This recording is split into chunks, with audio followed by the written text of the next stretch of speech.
Good morning বন্ধুরা, কেমন আছো সবাই? তো আজকে চলে এসেছি জমিতে। এই যে দেখতে পাচ্ছ ধানের পাউনি করানো হচ্ছে, এখানে মানে কাদা করা হচ্ছে, পরে ধান লাগানো হবে আর কি।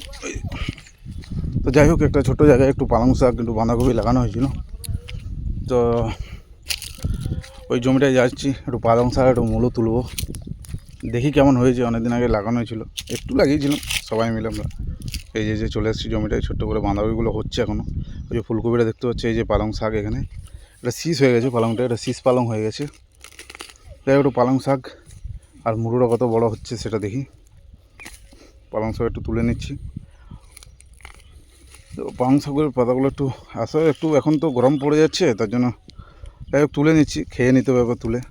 তো অল্প একটু তুললাম, তারপরে একটু এই যে মূলোর গায়ে চলে এসেছি। মূলোটা কেমন হয়েছে দেখাচ্ছি, দেখুন আপনাদেরকে।